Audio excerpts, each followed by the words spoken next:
Afternoon, everybody. Another beautiful day here on the ranch. Back out here with my trencher, and as I told you in the last video, these cylinders are having a problem leaking down, and that's because the piston seals on both of these cylinders and probably a little on the other two are just, they're bad. This is a 20-year-old machine. It's probably still the original seals. So today we're going to go ahead and get this one taken off and we'll get it rebuilt. Here we go. Alright, the first thing you're going to need, a box of gloves. Those are going to be kind of, because this is going to be kind of a nasty thing. I've got just a dead blow hammer. I've actually got a couple of them for beating pins out and persuading stuff around. Got a little complement of combination wrenches, pair of vice grips. Got some small screwdrivers, some dental picks, and those are going to be used for pulling the O-rings out of the cylinders. I got just a little tube of Loctite. Got an impact hammer. I've got some air run over there. A little carb cleaner. A little bit of red grease. Various rags. Like I said, this is going to get messy. I've got my $45 bag of seals. Again, I got these right from Energy. They were $35. I did go and see if I could recreate one of these kits, and I can, but not for $35. So for the other two cylinders, I'm going to order another batch from the manufacturer, and we'll go that route. It's just quicker and easier and cheaper. The cheapest I could put together this kit was for about $42, and then that was without adding the shipping for each one because I found them at different places. So the seals themselves are not expensive. I think the most expensive one is about $6, but when you add $5 shipping on each one of these, it's just easier to order it from the manufacturer.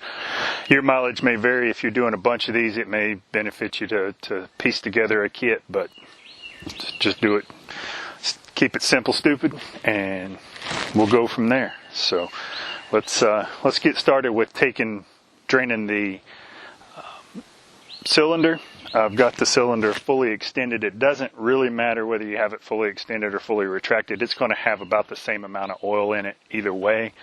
So I'm going to show you how I drain it out. There's probably easier and better ways. I do it all at the manifold block just because it's easier to contain everything, and the oil is squirting out away from me. So here we go. Alright, our first step is going to be to try to get this into this ram off of the bucket mount. I already pulled the pin, so hopefully this will be pretty easy, I guess.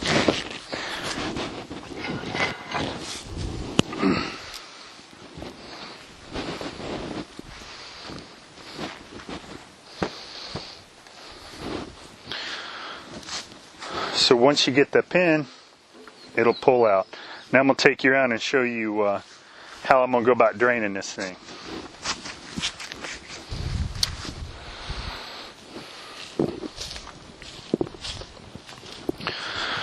Alright, now that I've got the drain hoses in an appropriate catch pan, all I'm going to do is I'm going to push this rod back into the cylinder, and it should put most of my oil in that drain pan. So I'm going to use the pin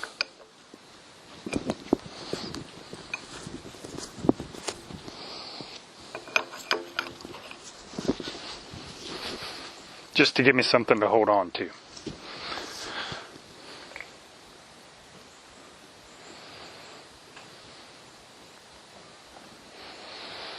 And again, you have to take both hoses off of that manifold. Otherwise, one end of the cylinder you'll get a suction and it'll vapor lock and you won't ever get it out. So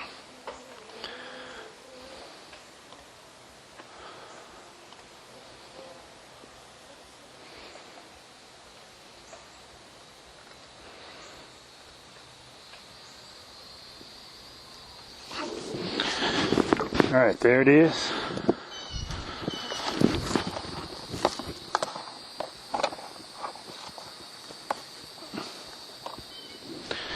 I'm just going to push it back and forth a couple times to get most of it out. And make sure when you're doing that, that your hoses aren't down in the oil like I just did, because it'll actually pull oil back in. So.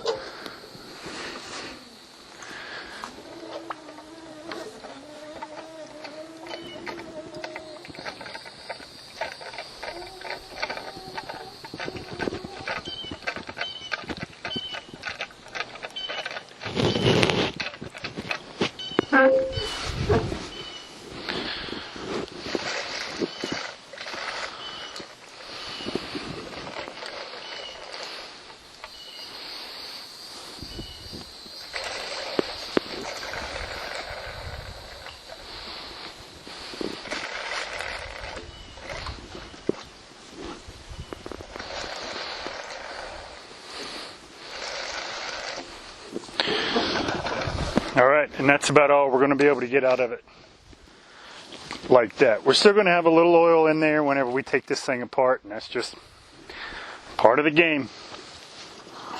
Alright, our next step in this process is we're going to take the bolts off of the tie rod. There's 4 bolts. Hopefully these will come off without much of a fight. If your rod spins while you're trying to get them off, just grab a pair of vice grips.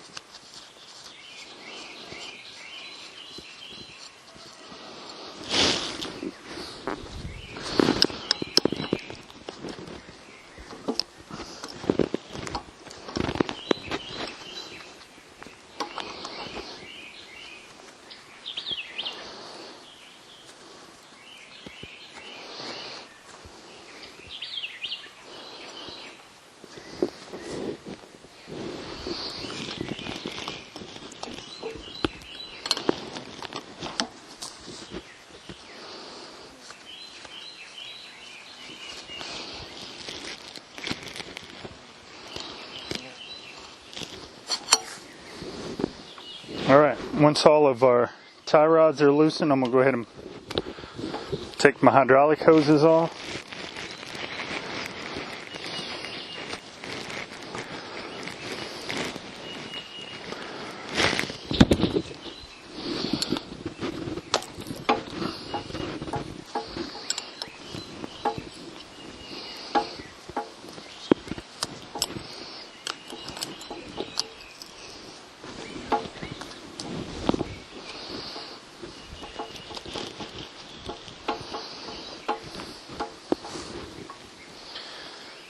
Move those out of the way best you can.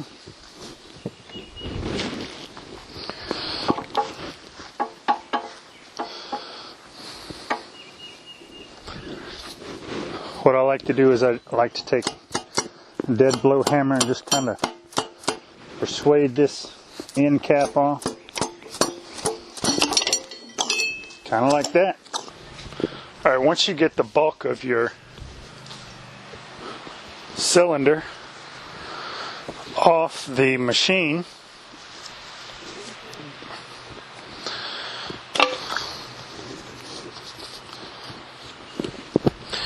we can finish getting this cap off. You could probably tell from that video that this is not the end that I wanted to come off, but they're both going to come off anyway. Now I'm going to bring you in here kind of tight, and I'm going to show you the condition of this seal right here, because this will explain why I was having such a problem. And alright, so you can see what we've got here. This is the piston, and this is what rides up and down inside this cylinder right here. And you can see the condition of what used to be that seal. That seal should look like that. You can see it's just destroyed. I mean, I'm surprised it didn't all just fall out into the fluids. So that's what we got. That's what we're replacing, and that pretty much confirms that we do have a bad piston seal.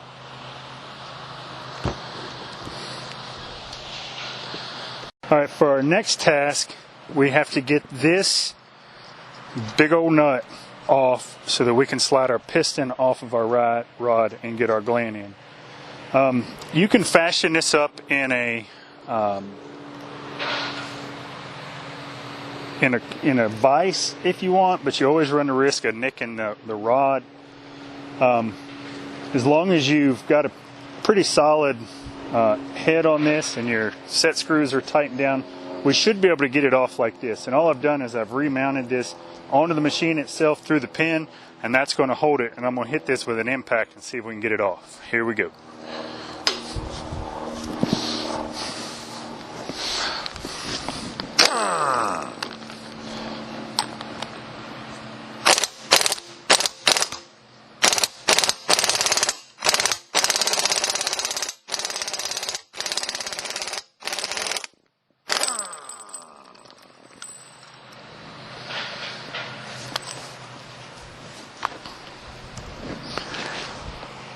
Once you get that bolt out,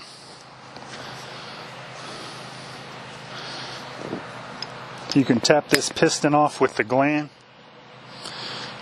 and there's what your piston looks like. There's one little O-ring on here, and you should be able to slide that gland in off. Let's head back over to the table and get this thing all back together. Alright, so here we've got the three parts that are going to have seals in them. We've got the piston, we've got the gland end, and then we've got the base end. You can slide these tie rods out.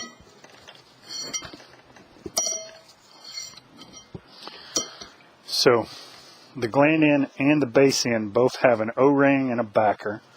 Then on the inside of the gland end, we have a rod seal, and then there is a wiper seal that goes on here. Now this wiper seal is already out, which is half the battle. So I'm going to use a couple of different tools to pick these seals out. One being, I really like using these little dental picks. You can pick these up. I think I might have got these at Harbor Freight, but you can pick these up and just ease up underneath some of these seals. Make sure you don't gouge.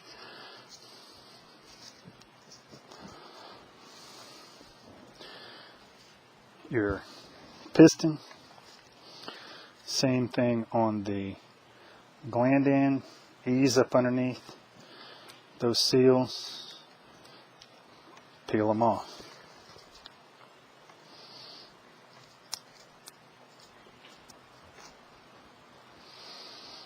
So, last seal that we have to get to is this rod seal, and it's a little bit tougher, but it's about the same process.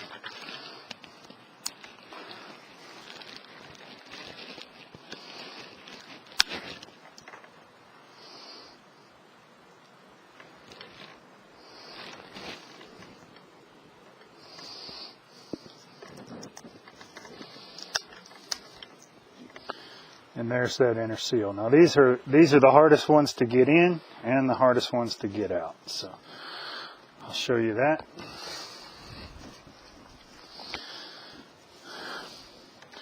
Once you're done with that, I like to just hit these with a little carb cleaner.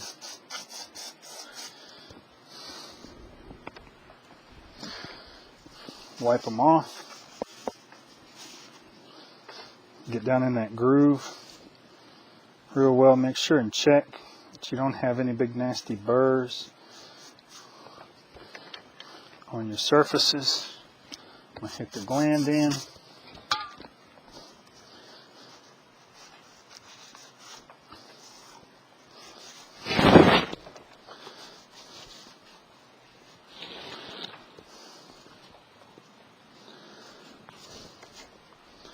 Same thing on the inner seal.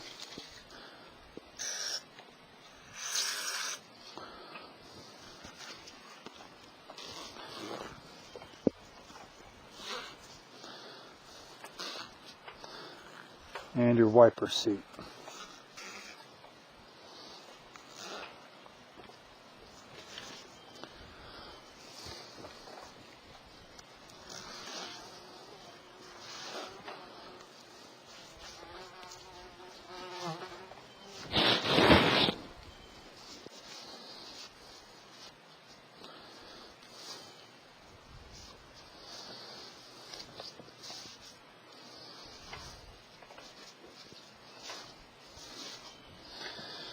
Alright, we got everything cleaned off. I like to take a semi-clean towel and set these on there just so you're not getting any more dust, grime than you have to on these. Probably the easiest to put on are going to be the base O-rings and backers. And that's there. Slide your backer on. Slide your O-ring back on. Make sure it's not all twisted.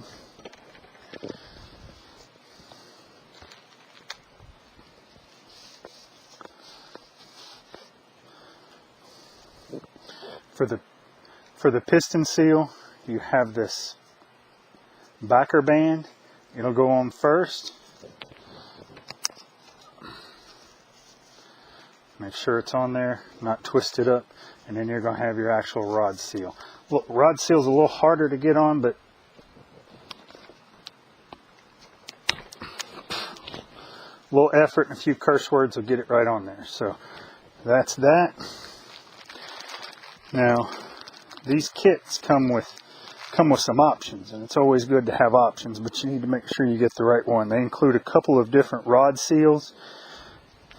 This cylinder takes the bigger of the two rod seals. When you install this rod seal, you always want the cup to go to the oil. So you can see that little cup there. It's going to go towards the oil. This is the hardest one to get in, and it sets probably about a 1/4 inch down in here. There's a groove. So I've had some partial luck with just shoving them in there. Once you get them shoved in there, you're going to have to bend it over into mostly a kidney shape or a heart shape.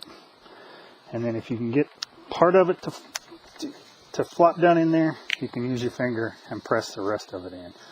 And that's that. We've got our wiper seal. It's going to sit right down in there.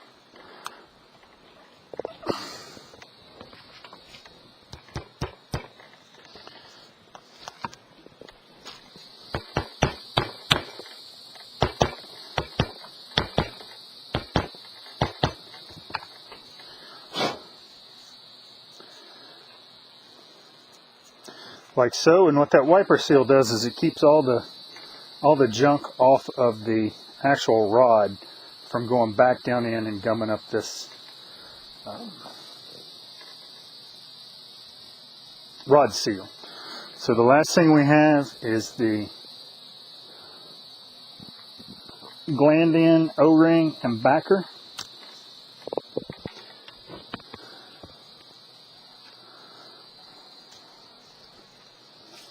And that's it. That's how you reseal a cylinder.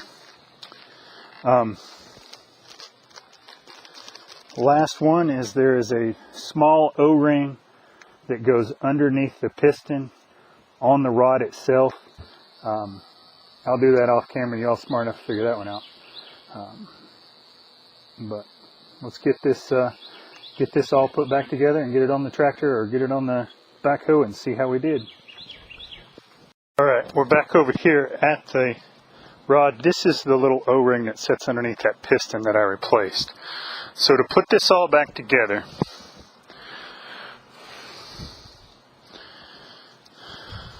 your gland is going to go in, your gland in is going to go in first, then your piston, and then you'll put it back in the tube.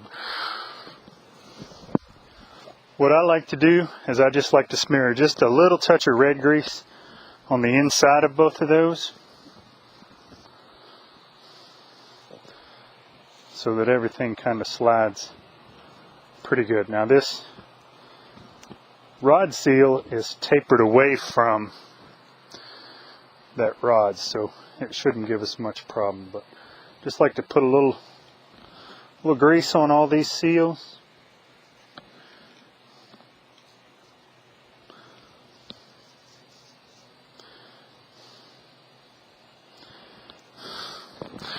We're ready to go.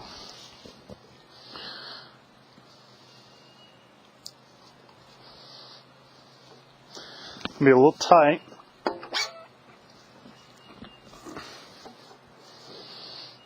And there's that. Piston, I'm going to wait to grease it up until after I get it put back on. Well, I'm going to put a little touch on this O-ring. Just a little smear on that O-ring. Make sure your piston goes back on the right way.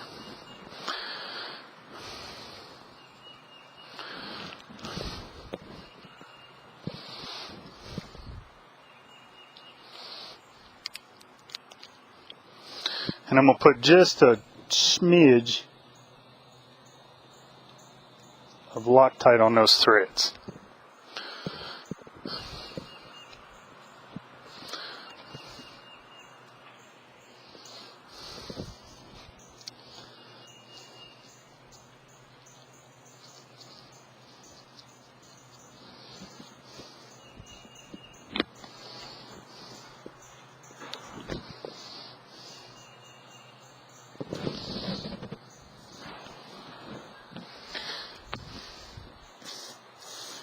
Clean some of that old Loctite off of this bolt.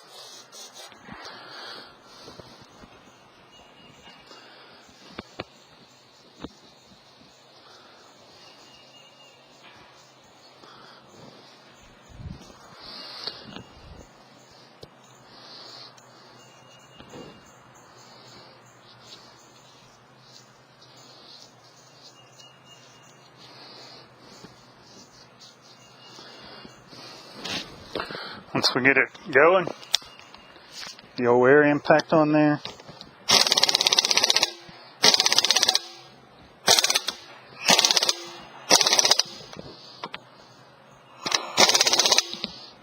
And torque her back down.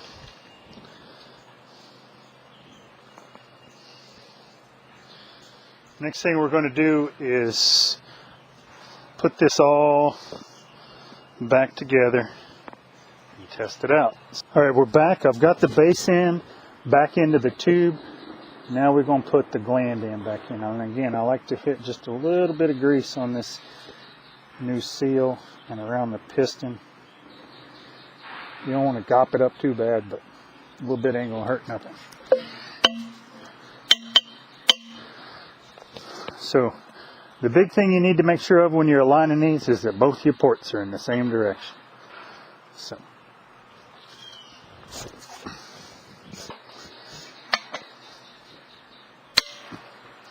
There you go, back together. We're going to put the tie rods back in now, tighten them up, put it back on the machine and see how it does. Alright, so you put everything back together. I did put a liberal amount of red grease on this pin. These pins currently, none of them have any kind of Zerk or other grease fittings, so I'm going to work on that later, but I'm going to put just a slathering of grease on there. Make sure when you mount this that your oil ports are out.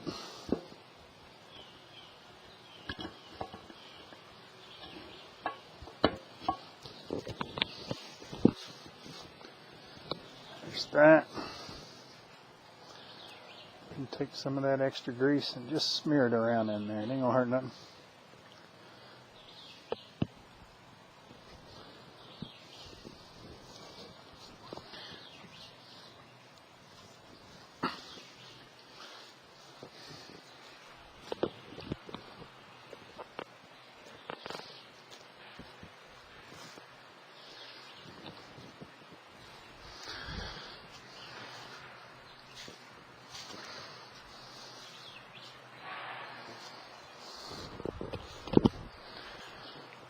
Put your R pin back in.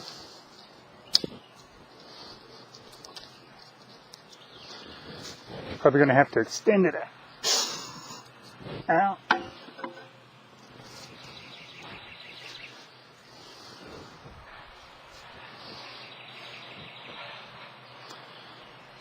Same thing with my bucket pin.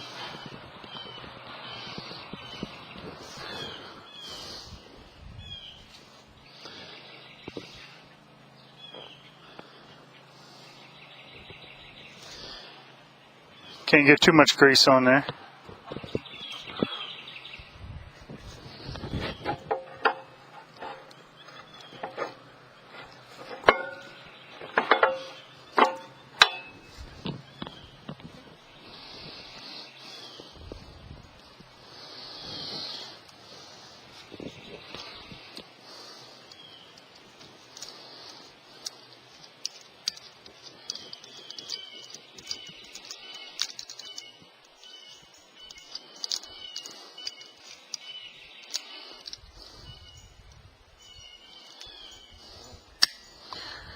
And on this pin, God only knows what happened to the original R pin, so I have a little cotter pin that I keep in it.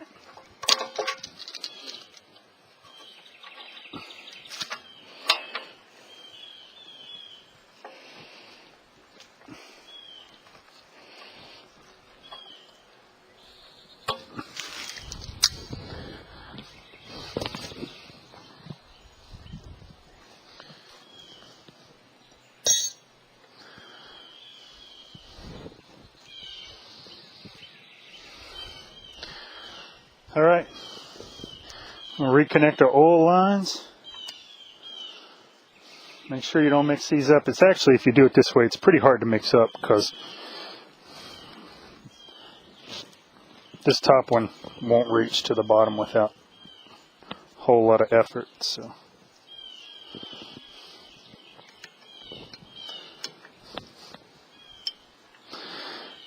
Now with these JIC fittings or JIC fittings, you don't ever want to put any kind of sealant, thread tape, anything else on these. These are a metal-to-metal tapered seat.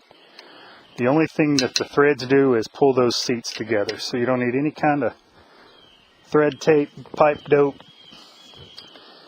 anything else. Just put them back together. You do want to kind of look at it, make sure you don't have a bunch of boogers on the fittings.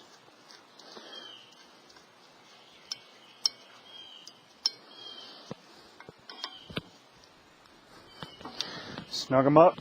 Now I'm going to go ahead and put the lines back on at the manifold side, and we'll get started up and we'll see how she rolls.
Alright, so I got it all back together.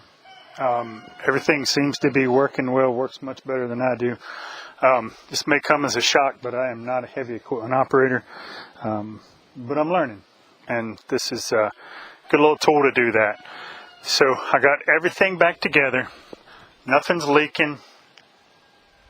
It appears to be holding. It's not leaking down like it was. So with that done, I'm going to go ahead and get everything cleaned up and start editing some video, And I'll see y'all on the next project. There you go. Have a good one.